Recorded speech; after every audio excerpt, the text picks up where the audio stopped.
네, 이 함께 나눌 하나님의 말씀은 사도행전 9장, 10장, 사도행전 10장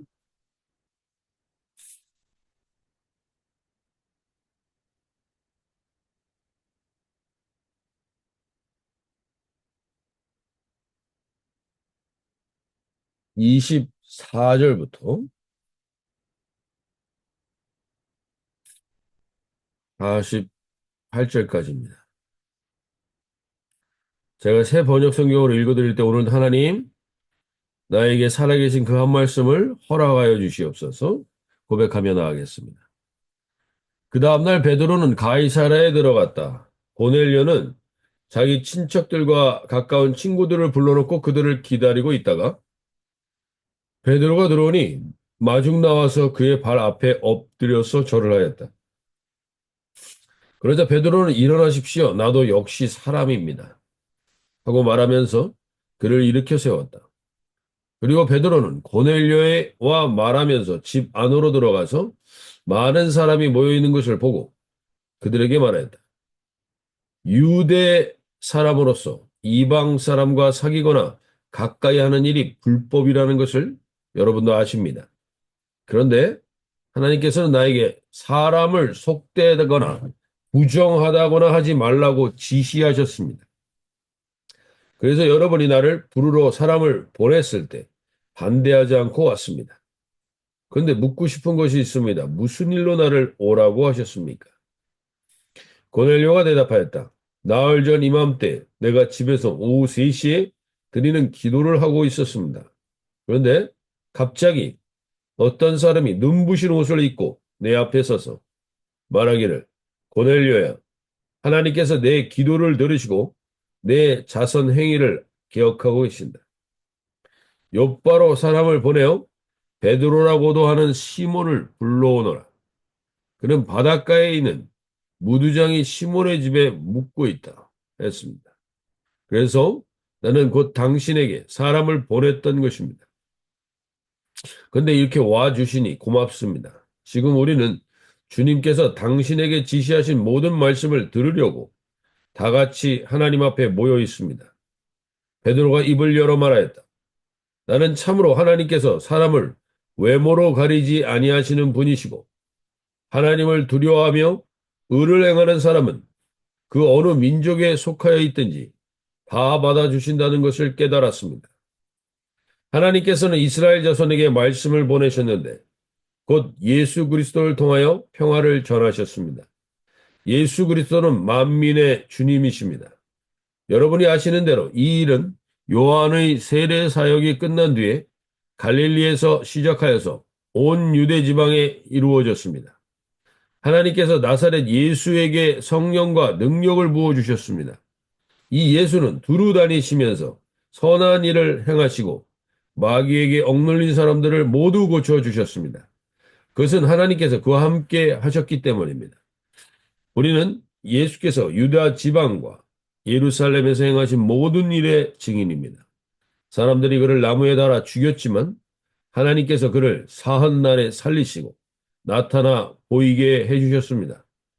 그를 모든 사람에게 나타나게 하신 것이 아니라 하나님께서 미리 택하여 주신 증인인 우리에게 나타나게 하셨습니다. 그가 죽은 사람들 가운데서 살아나신 뒤에 우리는 그와 함께 먹기도 하고 마시기도 하였습니다. 이 예수께서 우리에게 명하시기를 하나님께서 자기를 살아있는 사람들과 죽은 사람들의 심판자로 정하신 것을 사람들에게 선포하고 증언하라고 하셨습니다. 이 예수를 두고 모든 예언자가 증언하기를 그를 믿는 사람은 누구든지 그의 이름으로 죄사함을 받는다고 하였습니다. 베드로가 이런 말을 하고 있을 때 그 말을 듣는 모든 사람에게 성령이 내리셨다. 네, 오늘 여기까지 읽도록 하겠습니다.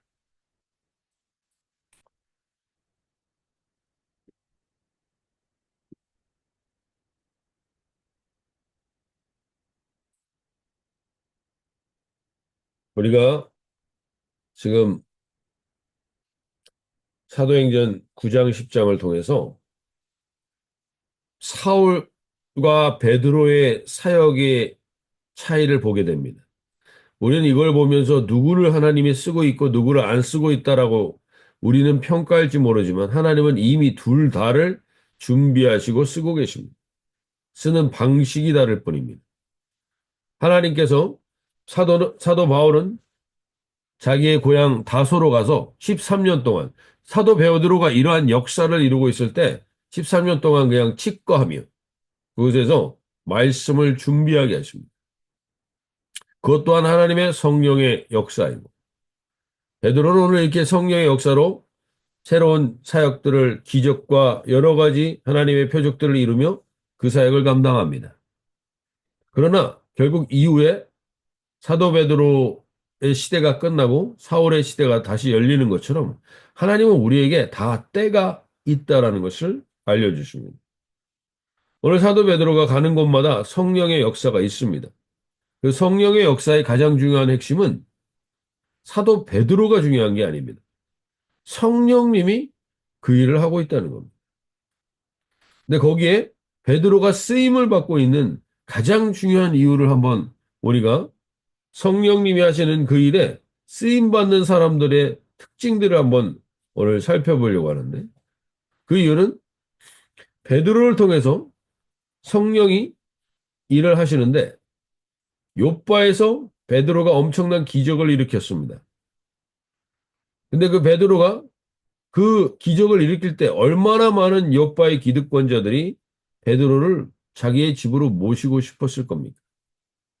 그러나 그는 무두장이의 집에 머물렀습니다. 근데 사실 지금도 모로코에 가면요. 가죽을 제가 전에도 한번 주일 예배 때 보여드린 적이 있는데 가죽을 다루는 사람들의 집에 얼마나 이 비둘기 똥을 가지고 그걸 하기 때문에 역겨운 냄새와 피비린내가 진동을 합니다. 지금도 그런데 이 시기 때는 어떠했겠습니까? 거기다가 죽은 시체를 다루는 부정한 사람이라고 낙인 찍힌 집에 누가 가고 싶겠습니까? 저 같아도 하루를 머물기가 어려웠을 것입니다. 우리가 성령 충만을 간구합니다. 근데 성령 충만하면 우리가 성령님을 따라서 가고 싶지 않은 곳에 머무르게 될 때 베드로는 성령님이 그 베드로를 끝까지 사용하시는 걸 보게 됩니다. 우리는 성령의 인도하심과 성령 충만을 받는다면 자기가 생각하고 자기가 선호하고 자기가 원하는 것들이 성령님 앞에 굴복되는 게 있어야 합니다. 그것이 없는데 성령 충만을 구한다는 건 사실 그 입의 구호일 뿐입니다.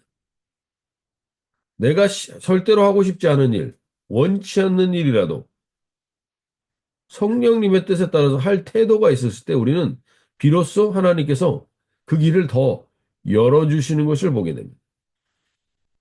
오늘 베드로가 성령의 인도를 따라서 무두장의 집에서 머물면서 기도하고 그 집에 복음을 전합니다. 우리 한국에서도 사무엘 무호 선교사라고 저도 몇 번 보여드렸지만 한국에 있는 백정들을 복음화시킨 사람입니다. 백정들. 그 사무엘 무호라는 선교사가 와서 우리 한국에 있는 백정들을 복음화시키고 그 백정의 피, 즉 동물을 다루는 그 칼을 다 사용했던 그 백정의 후손 중에 최초의 대한민국 서양 의사가 나오게 됩니다. 이게 다 하나님께서 그 일을 이루는 것처럼 오늘 베드로가 무두장의 집에 머물면서 아마 그 역사가 성경에는 나와 있지 않지만 그러한 일들이 일어나고 있다는 것입니다. 성령님께서 우리는 성령 충만을 정말 우리가 간구한다면 우리가 성령 충만을 정말 소원한다면 우리가 오늘 첫 번째로 기도하고 간구하며 나가길 원하는 것은 내가 가지고 있는 선입견, 편견, 그 모든 것들을 내려놓고 내가 원하던 원치 않던 성령의 뜻을 따라가고자 하는 마음을 성령님이 나를 주관하시는 것을 하나님 끝까지 붙들기를 원하는 사람들에게 성령 충만의 역사가 일어나게 됩니다.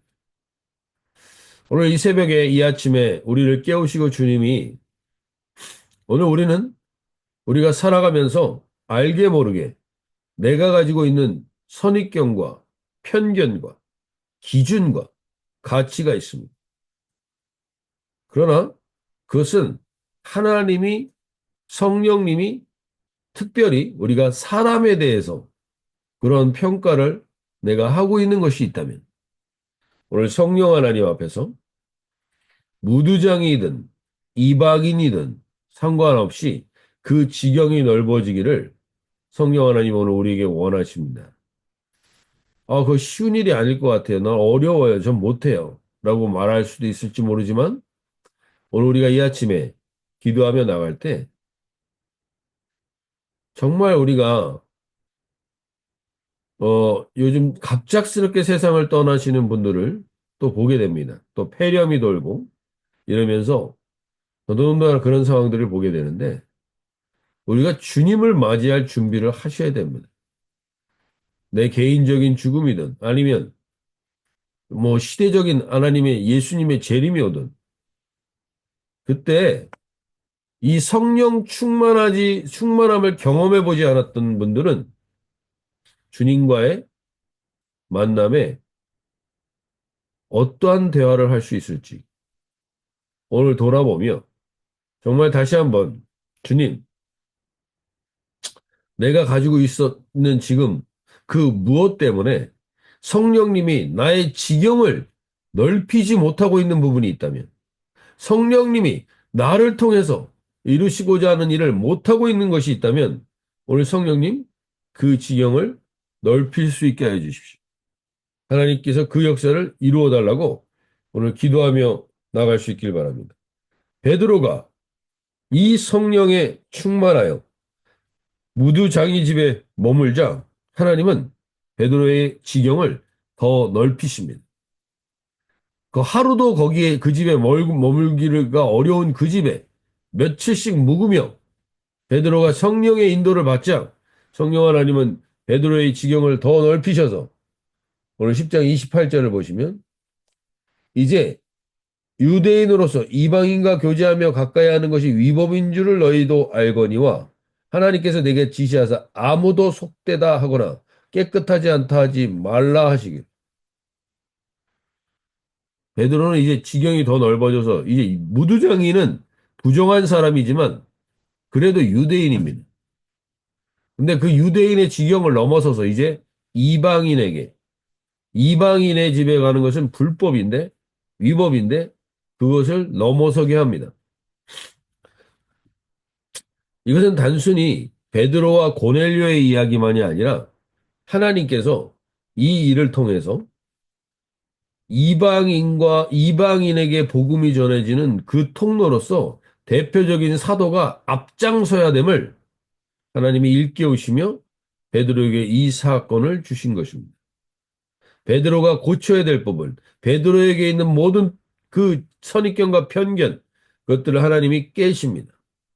그래서 많은 이방인들에게 유대인들이 이 복음이 증거될 수 있도록 그 첫 번째 문을 베드로를 통해서 하나님이 여시는 것입니다. 오늘 우리가 무엇보다도 내 인생 가운데, 내 인생 가운데 한번 그런 소원을 한번 가져보셨으면 좋겠습니다.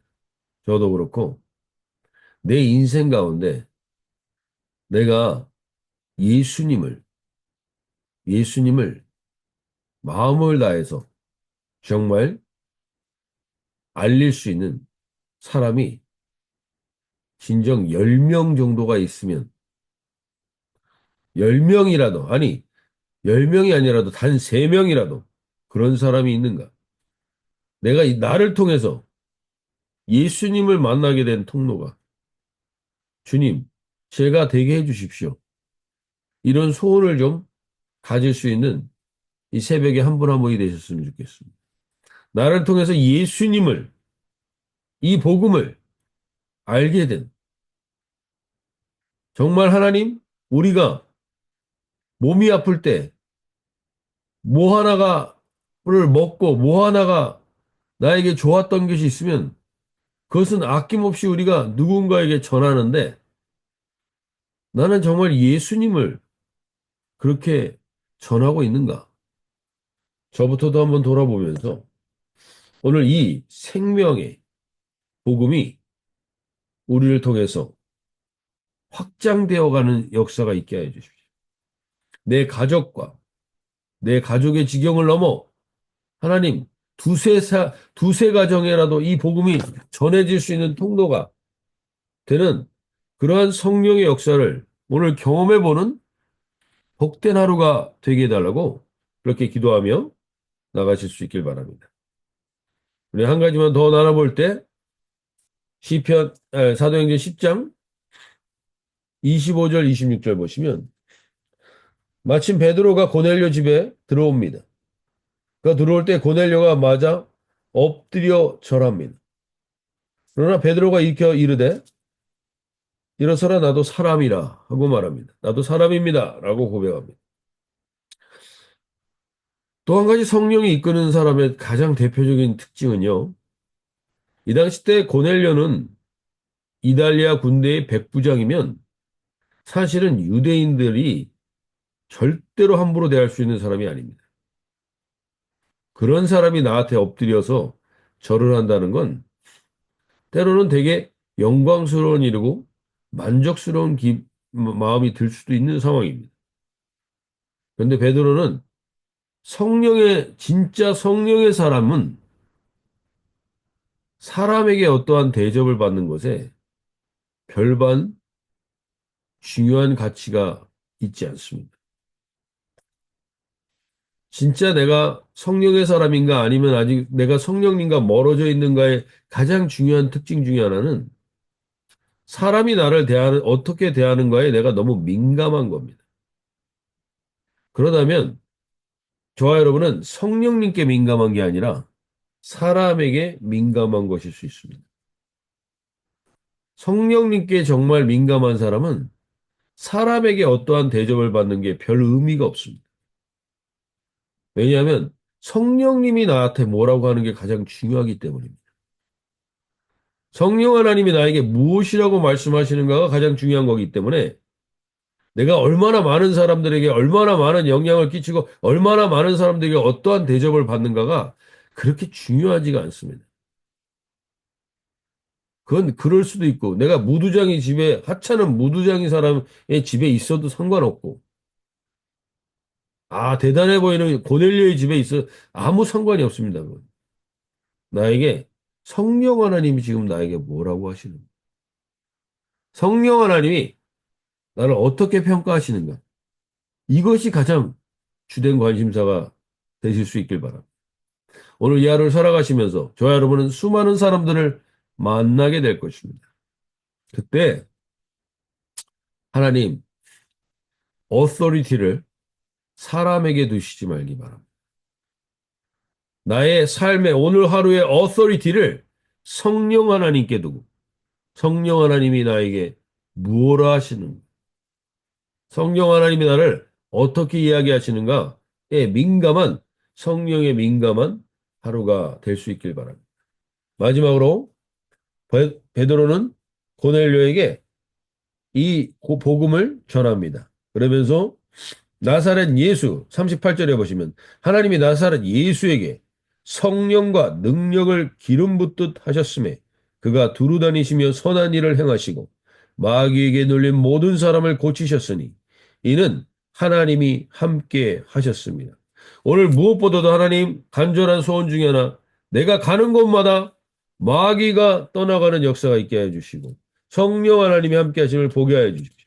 그리고 41절에 모든 백성에게 하신 것이 아니요 오직 미리 택하신 증인 곧 죽은 자 가운데서 부활하신 후에 그를 모시고 음식을 먹은 우리에게 하신 것이라.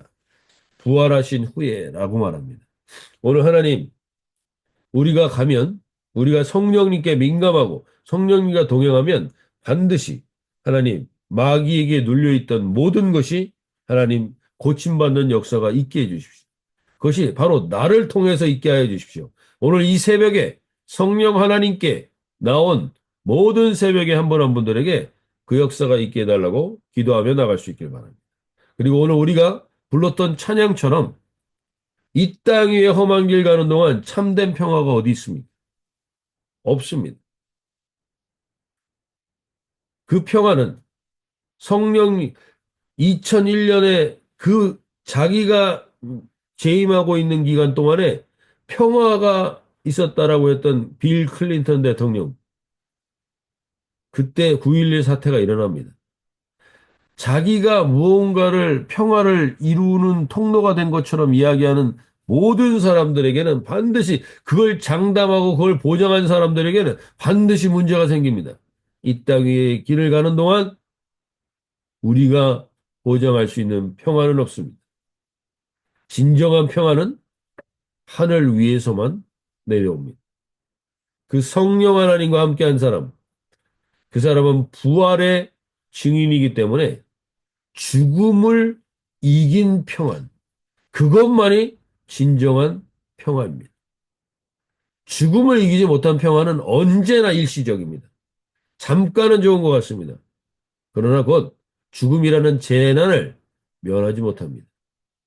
죽음을 이긴 부활이, 성령의 부활이, 성령 하나님이 우리에게 부활의 권세로 이 땅 위에 길을 가는 동안 참된 평화는 없음을 알게 하시고, 그러나 성령 하나님과 함께하는 사람은 이 땅 위에서부터 평화를 누리게 될 줄로 믿습니다. 그 평화를 누리는 복된 하루가 되게 해달라고 기도하며, 그 성령 하나님께 오늘 좀 민감한 하루가 되게 해달라고 기도하며 나가시도록 하겠습니다. 자유롭게 기도하시겠습니다.